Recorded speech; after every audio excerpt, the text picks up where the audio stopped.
ไอ้ห้องโมหันกันจ้ะเป็นยังอ่ะแข่งแล้วไผ่กำลังไห้ลูกให้ยังไห้ที่แบบลูกไผ่ที่แบบร้านโอ้ย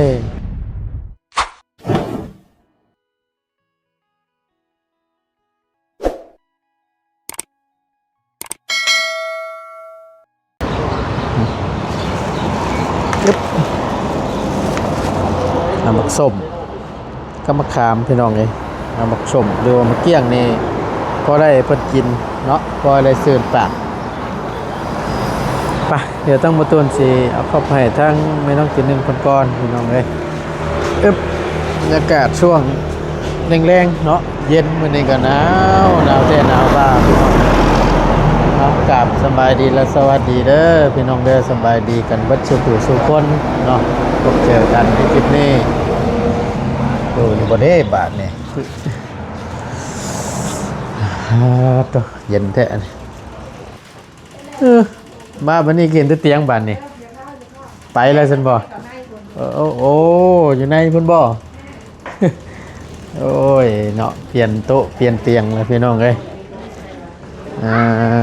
ง่ายมาพี่บานนี่บ่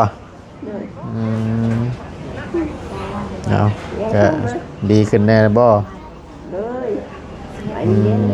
โอ้ยเฮ็ดเป็นอะไรคนทั้งนั่งก็เป็นเป็นยังอีกมีแต่เนื้อเป็นแท้มันไม่ได้คัดก็ได้ค่ะคัดยามาไปห้องโมหันกันจ้ะเป็นยังอ่ะแข่งแล้วคือบัวบ่มากวดทุกเทื่อฉันเห็นโบกคนมาเห็นคลิปลูกไผ่แล้วก็นั่งไห้ลูกให้ยังไห้ที่แบบลูกไผ่ที่แบบร้านโอ้ยวันนี้เลยความดันเพิ่นก็ขึ้นคิดยังไงไปแค่นิกเขาว่างยายังไหนกินสบายดีปะลุงเนี่ยยายสบายดีเด้อยายเด้อเห็นอยู่ว่าหนายายยาบึ้งบ้างไงนะครับยาบ้างไปกวดดูใช่น่ะโบแล้วว่าสิมาเยี่ยมหมอมากก็ยากวะมันยาแล้วมันไข้เนี่ยแล้วยาจนทุกน้ำเป็นเกี้ยงบ่แกเข็บบ่อนบนยาบำรุงเลือดบ่ด้วยนี่เลยแก้คัด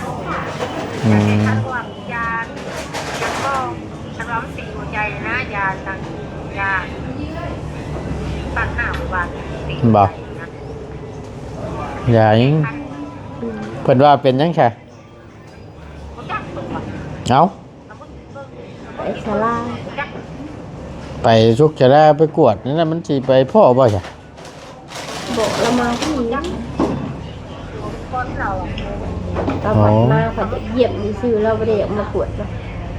ไปเยี่ยมหมูมากไปย่อมากวดเบิ่งอะไรอะทำก้อนมันคันทำยากับโอ้ใครในบ่อใช่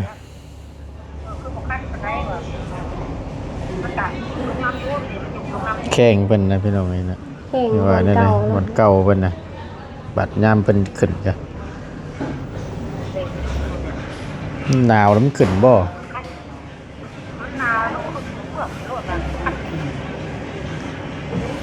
เชื่อได้เนาะมีผู้เจ็บผู้เป็นโอ้ยเหมือนน้ำเด้พี่น้องคนอื่นเขาเงินชื่นครับพี่ไม่กักก็ดี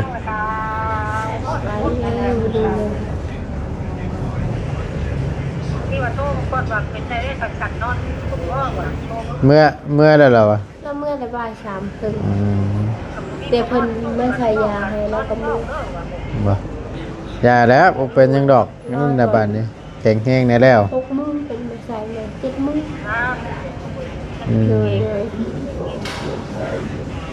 เราคล้ำมาแล้วเบิ่งแล้วทั้งนั้นก็ได้เล่นพุ่นเล่นพี่อยู่เฮากัน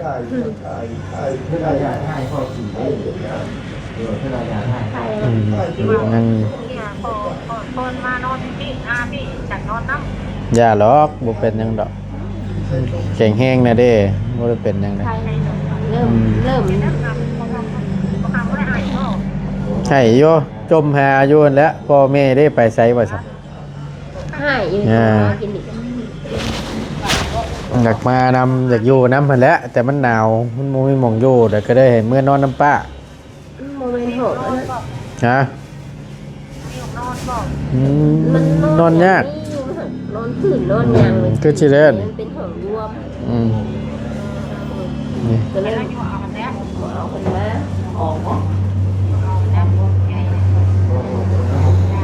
เออ เอาแม่เพิ่นคุยกับอันย่าเพิ่นก่อนพี่น้องโทรมาถามลูกไผ่ว่าเป็นแนวใดว่าซั่น ไปเบิด ทั้ง ลูก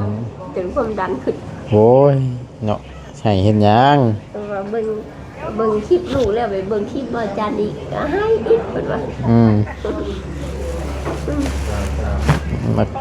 มาเกียบ ให้ได้แล้วยาย ลองเบิ่ง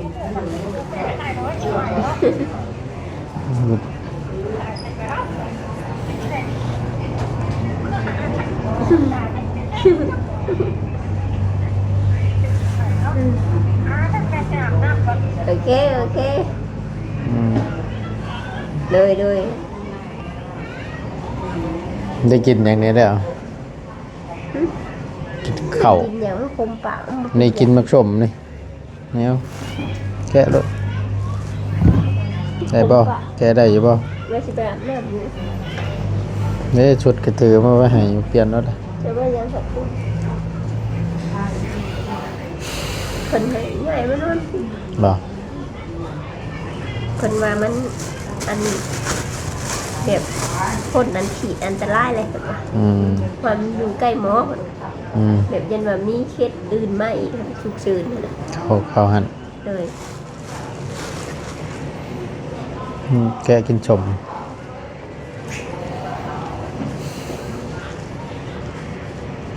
โทรไปหาเพิ่นให้บ่ให้ บอกว่าน้ำเสร็จ อยากมาเลยพี่น้องไอ้ทีหนึ่งก็ได้แต่มันมุ้ยบ่ตูนบ่ได้ให้มาให้เพิ่นนอนนั่น โตไป อยู่ เดี๋ กั ยว บป้า เป็นเบิ่งขึ้นมีคนหักแต่ว่าไม่แห้งเห็นไหมไม่แห้งมีแห้งมีใช่ไหมมีลูกบาทนะอ้าวเลยเมย์สิมาเนาะ อืม อีหมูหูไปเลยเว้ย ง่ายเด้ ง่ายเลยไปทั้งขางเลยเมย์ตามนอนคืนนี่แกบอกเพื่อชีรับเนี่ยมาว่าเป็นดึกจมหาเมย์กับพ่อวิทย์จมหาเมย์แต่จมหาพ่อ อืม จมหาพ่อพ่อขยันมาแท้ อยากนอนอยากอยู่นำเด้ก่อนสิเมื่อนั่นกะ เป็นเปล่าว่าพ่อกินรถพ่วงบาดตัวเพิ่มไหวเป็นไห้เนี่ย อืม รถโทวาสนานะคนว่าไม่เปล่าว่าเม่นแล้วก็หันหลังไปเบิ่งกระตุ้นเป็น อืม สักพักหนึ่งจมอีกจนนอนรับ ถามอีกติ เลย แนวบ่อยากเมื่อตั้งแต่ต้นพอเขียวเมื่อ แม่นอยู่แต่ก่อนเพิ่นเคยอยู่กับตั้งแต่มีมาเพิ่นมาอยู่แล้วแม่ป้าเลย มันบ่เลิก ก็ นะ ไปอยู่เล็กหน่อยก็ไอ้แม่มาเอา ติดแม่เลยใหญ่ละเด้ นอนนี่เพิ่นสิให้แม่กวดเด้ตุกคนอันนี้บ่ให้แม่ป้าเฮ็ดหยังเลย นอนเอง เพิ่นเอง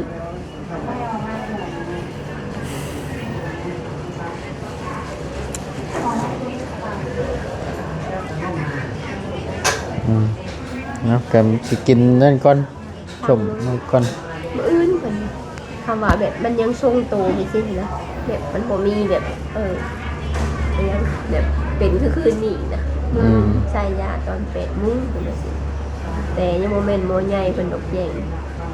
พยาบาล ยังก็ไข้เนี่ยแหละว่า มันจะไข้กว่าตอน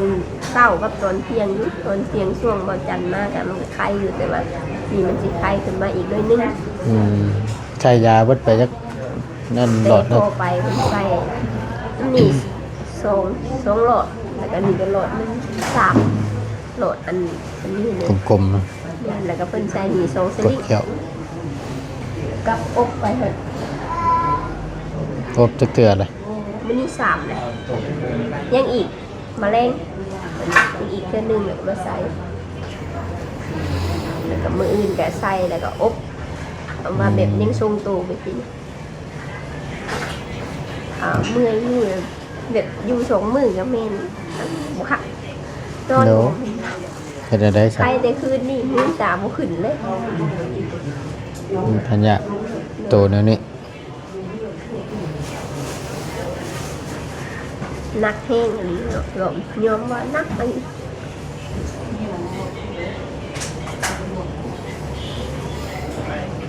โอ้กระทั่งกินข้าวเลยดิ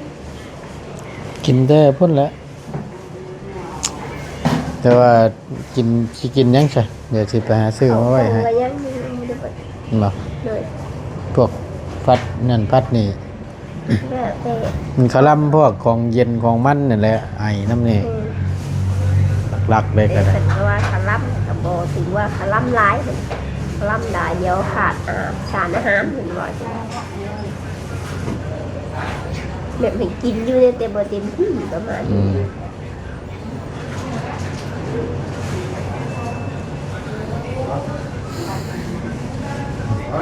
ใช้สบายอันนั้นได้ใช่ เป็นหายเป็นใหญ่เงินอยู่ลืมบอก ใช้เท่าไหร จักเร็วเร็วไปเลย มันมีใบมาให้ป่ะ ถ้าใบบอกเพิ่นมาซื้อตามนี่เพิ่นก็เอาใบน้ำเพิ่นให้ เอาเดี๋ยวทั้งประตูนสีอันนี้พี่น้องเลยสีโอ้ เพราะว่า4 มื้อเนี่ยต้องจ่าย เดี๋ยวประตูนสีไปแจ้งรายละเอียดอีกทีนึงว่าเป็นหยังแน่แบบใดแน่หั่นนะโรคหยังแน่หั่น อยู่ในนี่แหละ เต็มอยู่นี่แหละพี่น้องเลย มาเพิ่ม2-3อย่างเนี่ย โรคนะ แม่น โรคสังอีกมาเพิ่มมาเลย ที่วังข่อยเจ็บนี่เด้เพิ่นว่ามันมีผงน้ำอยู่ในอันหางมดลูก บ่ ทางไข่ ปีกบนโรค แม่น มีตรงน้ แม่นผงน้ำแบบคือแบบไผ่ใหม่นี่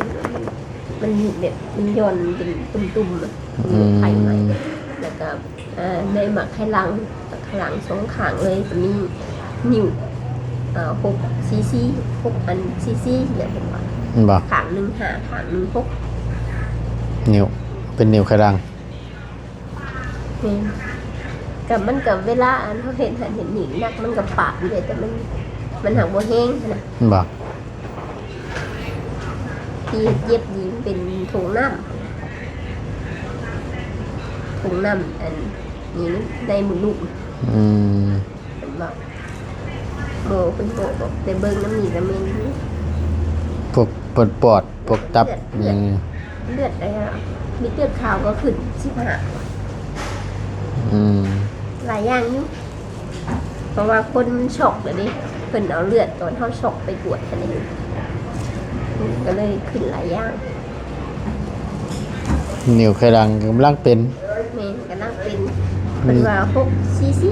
6ใหญ่ถึงได้6 cc มีแต่ต้มหักไม้นั่นแหละ ไม่โคเพิ่นได้อย่างนี้ ก็ว่ามันบ่ทันใหญ่ก็ต้มออกพอได้อันนั้น มี2ข้าง หน่วยมันใหญ่ สกัดไว้ ซัมโบมีถั่ว6 cc จักแหล้วแต่ว่าตัวนี้บ่ฮู้คือกันเด้อ หลายอย่างนี่นะเพิ่นบอกดื้อ อืม น้ำหันและน้ำใบ เดี๋ยวบ่ตูนสิเอาไปเบิ่งก่อนพี่น้องเป็นอะไรนี่เนาะเพิ่นว่าไปจ่ายเงินเด้ ได้เงินหนาก็เติม เบิดไตรได้เนาะพี่น้องเอ้ย โอ้มันจะได้เต็มยอด ยามันดอกให้มันเช้า เลย ไปพักผ่อนกินข้าวเอ้ยกินชมก่อนจ่ายเงินก่อนพี่น้องเลยมาเดินก่อนพี่น้องเลยก็จะว่าเพิ่มมาเป็นหลายโลกแค่บาทนี่นี่ก็ใบจ่ายเงินอันนี้ก็ได้บินตัวนี้จ่ายไป1,544,000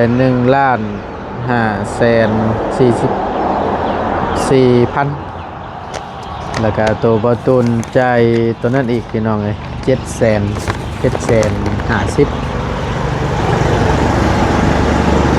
ตัวนี้ก็ล่าสุดตัวนี้ล่าสุด1,750,000 1,544,000แล้วก็บวกกับตัวนั้น750,000พี่น้องอันนี้คือใบจ่ายเงิน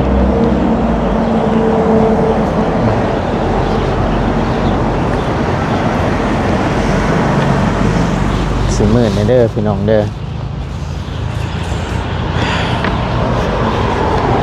มาต้นแกเพิ่งให้ละน้ำบอจันข้าวแต่กระย่านนะพี่น้องเลย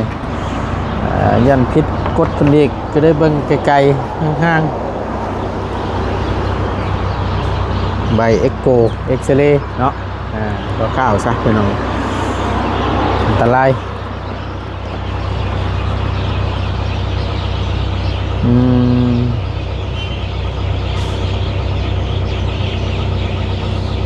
เงินเมนตัวนี้แล้วนี่คำมาแล้วมันจากมืดเนี่ยพี่น้องมัวเห็นชัดเจนบอลตัวนั้นเนาะมิดเดือดขาว15.7ใช่ไหมพี่น้อง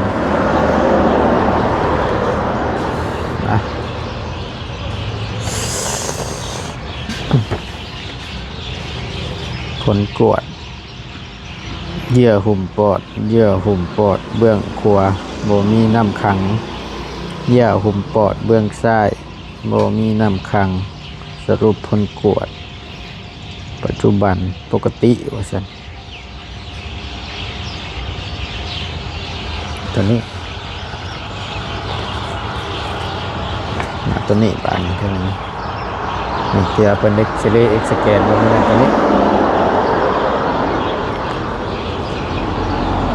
ผลกวด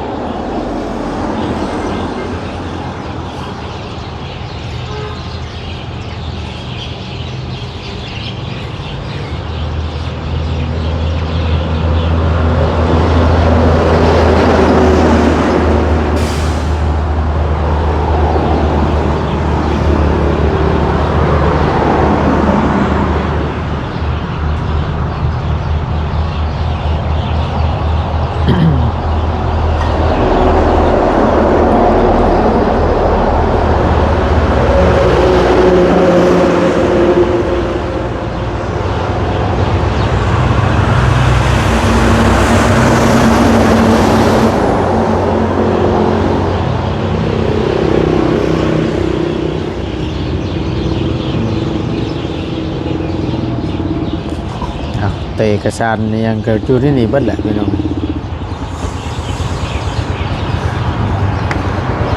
เย็นมาไหนก็ได้ต้นแน่นอนอีกขึ้นนึงเดี๋ยวพี่น้องเด้อเอาให้มันดีให้มันเศร้าพุ่นแหละเดี๋ยวจังค่อยว่ากันเนาะถ้าเพิ่นว่าโอเคปกติก็ว่าบ่มีผลห้างแห้งเดี๋ยวมีผลข้างเคียงก็โอเคล่ะพี่น้องเนาะอย่ามันหลอดมาได้ก็สาธุแหละพี่น้องเลยบ่โดนก็ได้จักความสิว่า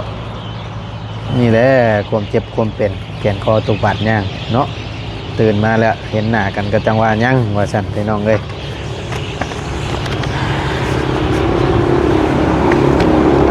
เดี๋ยวเบิ่ง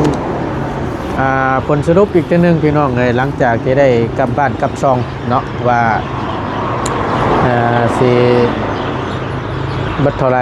เนาะแล้วก็ตั้งบัดต้นเสียมันแจ้งตาก็คักก่อนเนาะแล้วก็สิอ่านเบิ่งมันพอมันลายนะพี่น้องเลย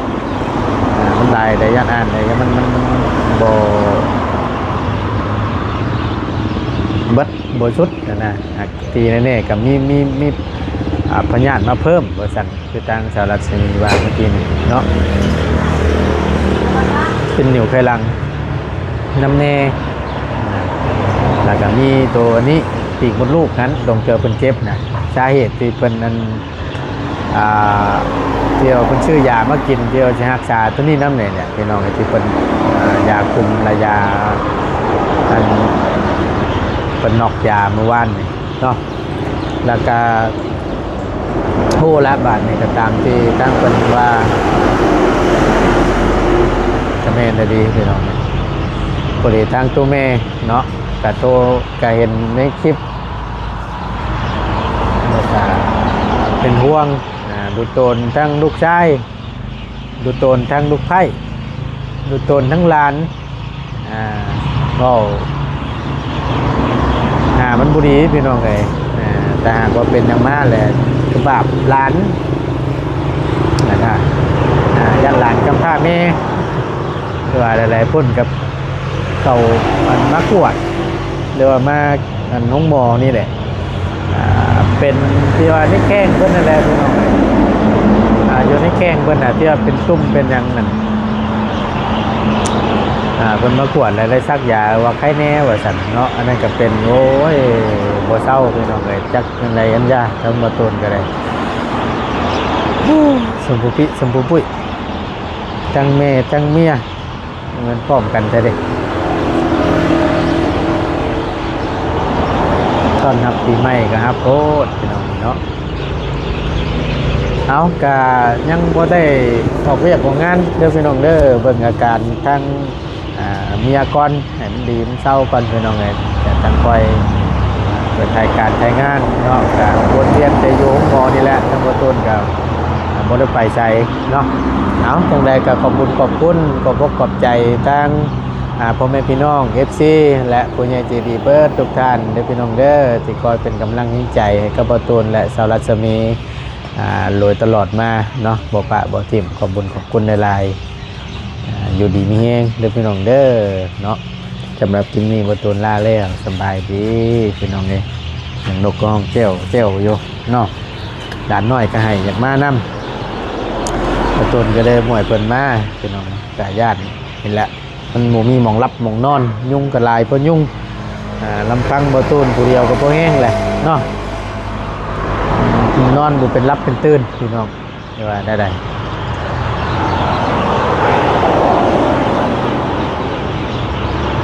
พี่น้องเลยสบายดีเด้อพี่น้องเด้อเนาะ